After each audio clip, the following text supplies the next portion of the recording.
Egunon, ikusentzule maiteok, hilaren 22an, Santa Cecilia ospatuko dugu. Haren bizitzako jakingarriak beste une baterako utziko ditugu. Gaur, musikarien zaindaria den aldetik, egingo dugu gogoan Cecilia martiri santua. Kanta jaunari kantu berria, ospatu jauna zitaraz eta kantu ederrez, turuta eta adarrotzez dio gaurko erantzun salmoak.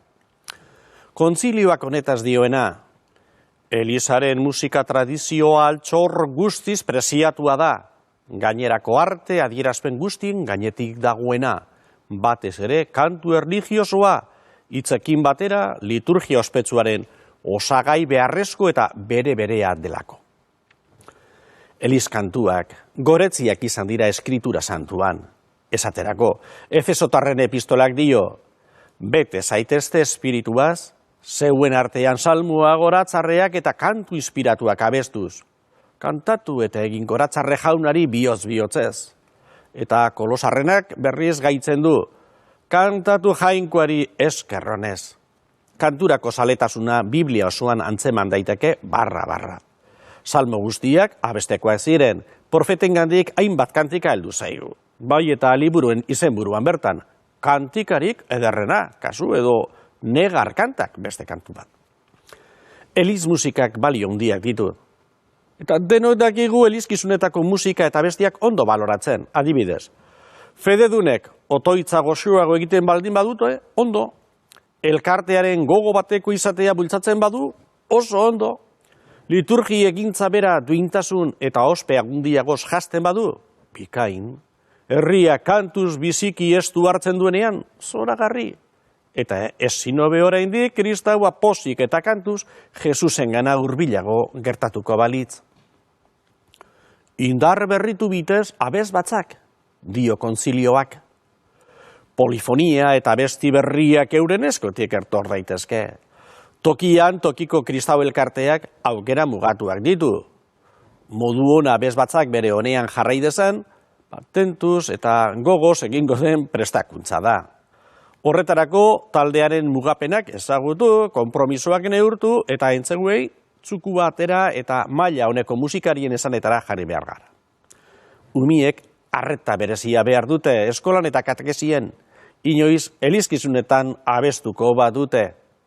Jakina, eliza txikiagoek musika baileabideak errezagoak behar dituzte nola ez. Elizak estimu handitan du organoa. Edertasun harrigarriz gogoak biziki jainkoa gana jasotzen dituelako. Guk, estimu handiagoan ditugu organo jotzaileak, gaitasun miresgarria elkartearen zerbitzura jartzen baitute. Horrelako paririk ez da errez aurkitzen. Herriak posa hartzen du organo entzutean, eta joleek musikaren kalitateari eusten diote. Eliz musikaren funtzioa ez da entzumenaren bidez edertasunaren zoramenera eramatea. Berez beharko luke, musika eta kantu ederraren bidez, fede bizitza sakonago eta helduagora iristea. Gizon emakumeon eserestasun eta postasunak aurkitzea, eta haien premiak eta gaitasunak argitzea, eta gizakion geroa zein den hobeto adieraztea. Kantuaren kalitatea zaindu eta debozioa indartu beharrezkoa dira beti. Musikak gure erlijio sensibilitatea moldatzen du. Eta horrela, elizkideok musika goxo eta dotorea maite dugu. Baina nola azaldu hitz ederrez eta harmoniaren bidez, miseria, bidegakaberia, naturaren zuntziketa eta horrelako aldrebeskeriak. Erronka handiak ditu elizak musikaren alorrean. Ospakizunaren muinean errotu behar ditu kantuak. Ez apaingarri bezala, musika zaleen atseginerako bakarrik. Denok egiaz eta gogoz abestu behar dugu. Kristau elkarte biziaren adierazpen jatorra izan dadin. Horrela fededunak bizi eskaintza ederra egin diezaioke jainkoari. Beraz, kontua ez da errepertorio klasiko txukune izatea.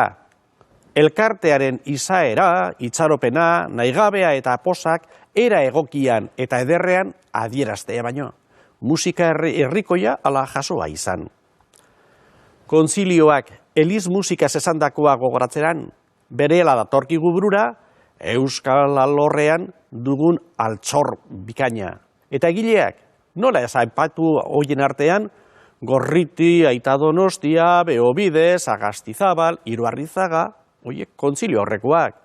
Eta Gabriel Ertzundi, Azkue, Barturen, Salaberri, eta Barluzea kontzilio ostekoak. Eta hitz egilen onak, Manuel Ekona, Iratzeder, Linoak Ezolo, Mikel Zarate, eta nola ez, liturgiako itzultzaileen taldea Eustazio Etxazarretaren gidaritzapean. Gustagarria zaigu euskal kanta erlijiosoaren errepertorioa.